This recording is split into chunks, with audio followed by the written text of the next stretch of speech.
Good evening, you guys. Could you first just introduce yourselves, who you are and what do you do at Ubisoft?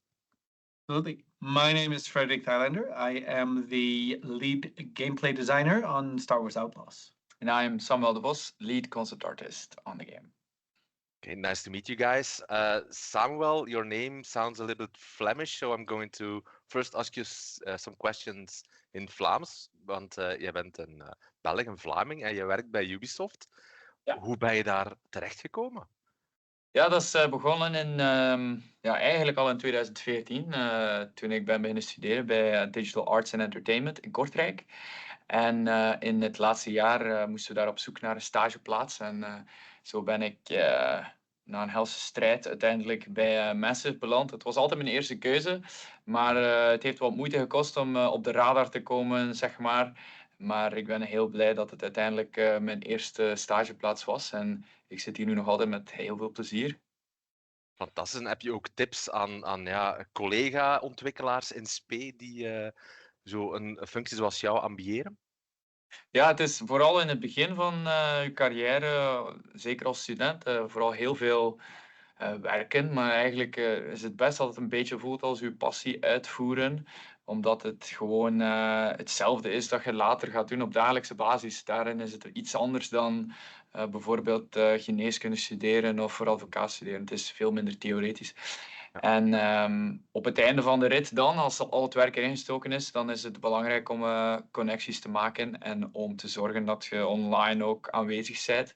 Maar tegenwoordig is die infrastructuur in HR wel veel beter dan 10 jaar geleden. Dus normaal gezien, qua feedback krijgen van bedrijven of industry professionals, zit het veel beter. Dus dat zou normaal geen probleem moeten zijn.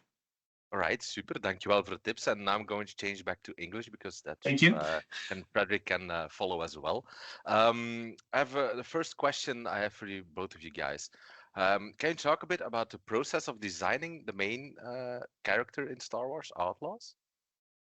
Yeah, so for Kay, the goal for Kay was always to be sort of the players and the story stepping stone into becoming a scoundrel. And Kay does not come from a very fancy background. She's not a gunslinger at all yet. She's a mere thief from Canto Bight, has always lived there, and can very well just live by herself together with Nyx, but really wants to get out there into the galaxy. So when we look at Kay from a pure visual point of view, you will see in her outfit that her ambitions and her thief occupation or thief lifestyle is visualized in that outfit. So you'll have a very lightweight jacket with a popped-up collar. The color itself refers to her confident attitude a little bit. Then we have her pants, which are functional. It's cargo pants. Then we have sneakers, which is a first in Star Wars, but they are, of course, needed to traverse terrain comfortably across the galaxy. And then there's Nyx as well. And Nyx and Kay, they share almost all of their time together. So you will see that connection also visualized in Kay's outfit. There is scratches on the back of Kay's jacket because, as you can see behind us, that's where Nyx like to hang out. And there is the comb link that Kay has on her wrist. Has two lights, blue and yellow. They didn't always used to be blue and yellow during production, but at some point someone came up with the idea of let's visualize that connection in there. So it's yellow and blue to also symbolize their connection. And then there's other things like a small tattoo, etc. The list is almost endless, and the team did a great job at developing Kay. And the game itself sets itself between Empire Strikes Back and The Return of the Jedi. But how does the story link between those two epic movies? I think the interesting thing about getting to set our tale in that timeline is the conditions for living as a scoundrel and making way in the world when the Empire has their boot on the galaxy, but they're distracted by a rebellion, right? So there's a lot of freedom for the underworld and the movers and shakers to make maneuvers and do things all across, especially the Outer Rim. And this is where we find ourselves as Kay when it starts. So it created a really interesting tapestry for us to be able to tell our own story, but in a familiar time frame that is almost like what if or wish fulfillment for people who watch that original trilogy and imagine themselves in those worlds. And did you get much freedom from Lucasfilm, LucasArts in developing the game, or were they really hands-on? I mean, we can both probably give some insight to that. I think that setup, that telling a scoundrel story in the Outer Rim, but during the time frame, means we were always very free to tell our story, but it was not a freedom from Lucasfilm. Lucasfilm had been a great collaboration partner. They've been so accommodating and willing to contribute to everything we've wanted to do, which not least of which is developing a completely new moon to set the game on. Yeah, exactly. So it really feels like the Savannah Moon that Toshara is a creation that Massa was very free, had a lot of agency in creating, and together with Lucasfilm Games, they made sure that the new moon is an authentic and a grounded addition to the Star Wars universe. We have access to so many images of basically all the Star Wars content that has ever been created. So even if we needed guidance through that library, or maybe Lucasfilm had specific ideas that could enhance certain ideas or pitches that Massive came with, those were the kind of collaborations that really happened and made for a very productive collaboration, I would say. Yeah. And we saw a lot of Star Wars games lately, the last years. How is Star Wars Outlaws going to stand out to these other ones? I mean, there's a lot of different stories you can tell in the Star Wars universe. Yeah. It's transcended so many types of storytelling over the generations, frankly, that it's existed at this point that even within games, there's room for all these types of games. And we're proud to be part of a family of some really excellent games that are out there, but we believe that we stand out because of the freedom we give you, like giving you the chance to really live in and explore these worlds in a way that's quite untethered.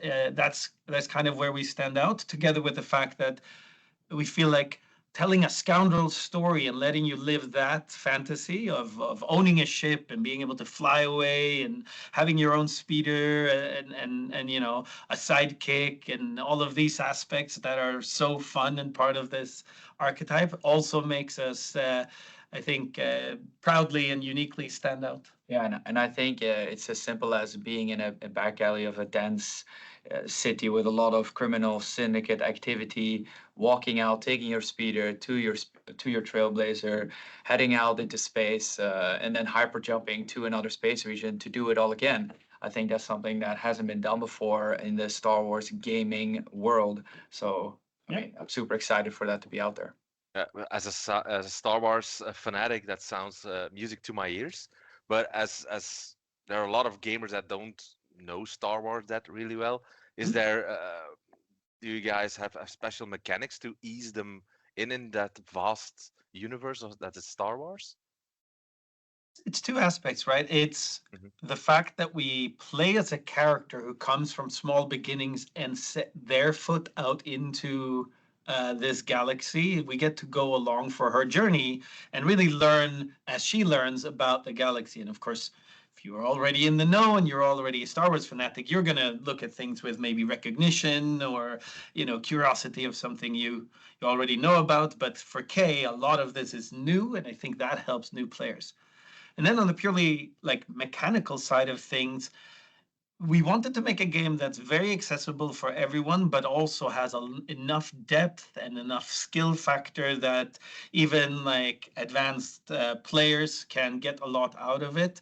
And that was actually where we spent a lot of our attention on the game mechanical side, making sure that we have both mechanics and settings to allow anyone to play the game in a way that suits them.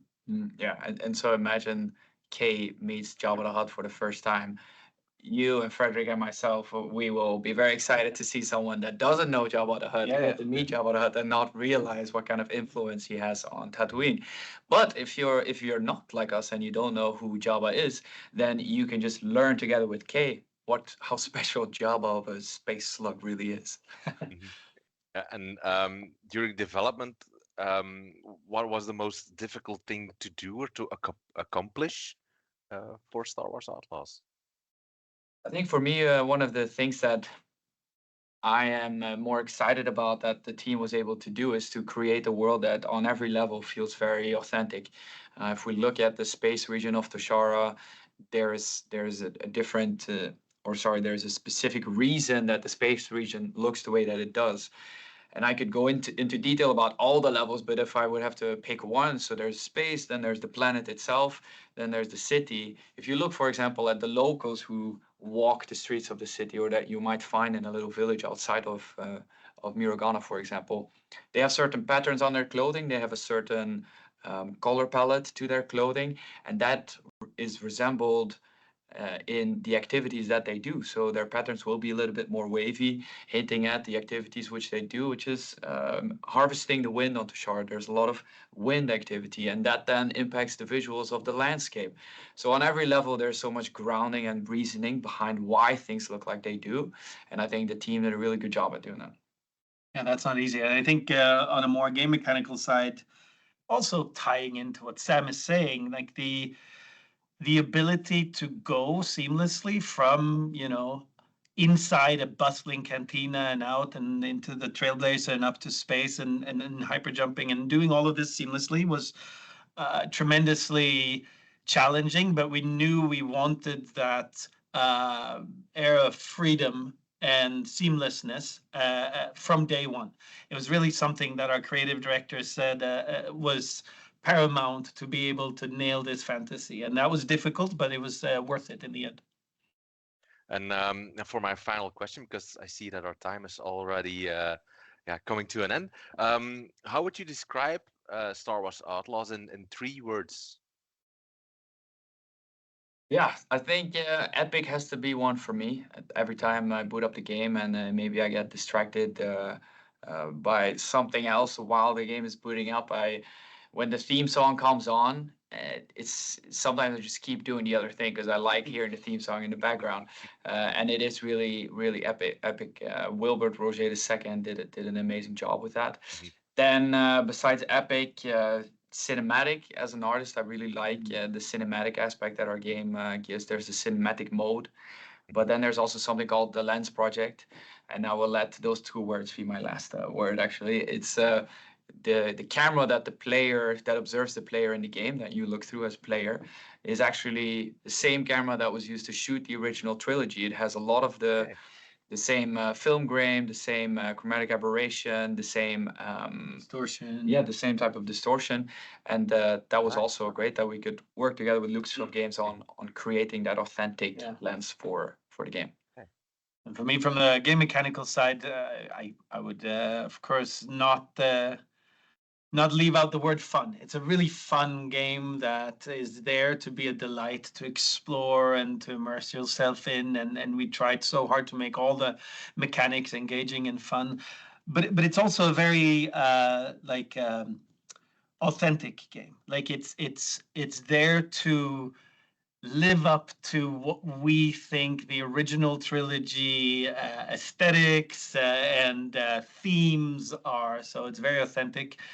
And then free, like you're very free to explore these worlds as you choose and pick a direction and see what lies on the horizon.